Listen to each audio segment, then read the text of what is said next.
We're here at AQS Quilt Week in Paducah, and I'm here with Ruth Ohol, and she's from Lockport, New York, and you won third place in the large quilt stationary machine Quilted, sponsored by Husqvarna Viking.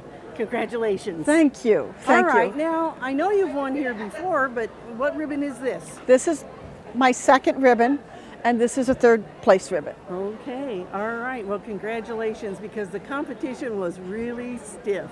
Well, makes me feel good to get a ribbon. Yes.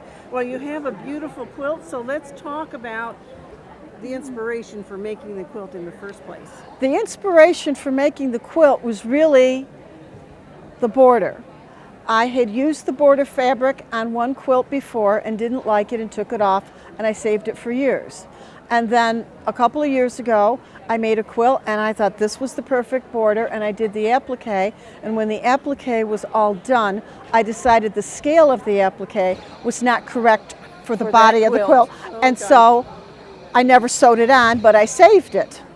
But I put so much work into the border that during COVID, I pulled the border out and decided to draft a quilt from the outside in to ensure that the border would fit on the quilt, and this is the result. Okay, now the third time's a charm for the name. What does that mean? Well, every year during baseball season, I start a quilt while my husband watches every game.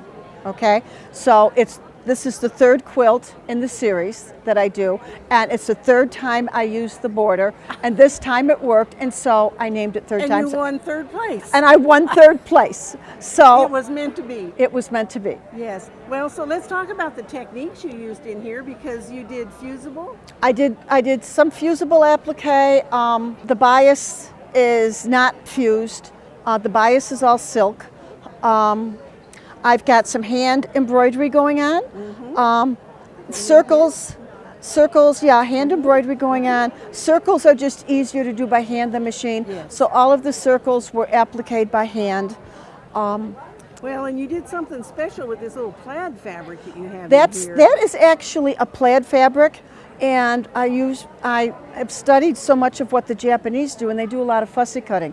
So when I cut this fabric, I specifically fussy cut it to make it glow, and the plaids will glow if you cut them correctly. And so it's lighter in the center, and then it gets darker on the edges. You did Right. a beautiful job of fussy cutting it.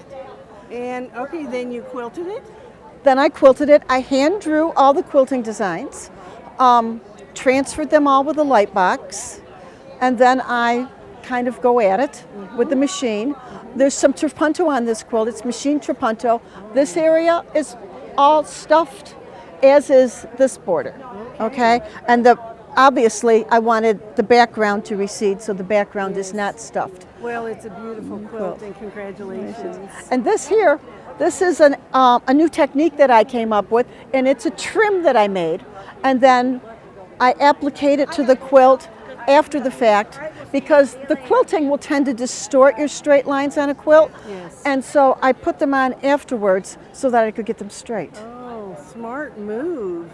I thought so. You know, it's those kinds of details that make it a winner. Seriously. Well, I knew that if they weren't straight, it's the first thing that the judges would notice as needing improvement. Yes, they'll say straight line should be straight. Straight, and I knew what that meant, and so that's what I did.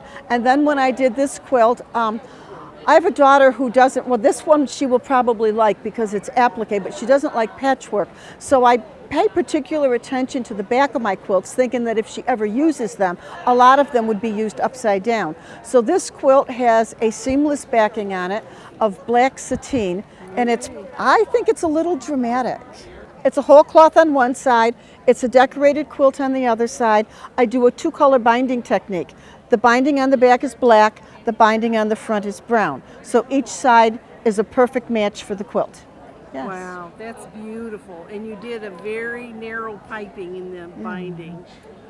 Well, it's a beautiful winning quilt here at AQS in Paducah. Well, I'm very happy to have it on an end cap. Okay, and we hope that you'll enter your quilts in the AQS quilt shows.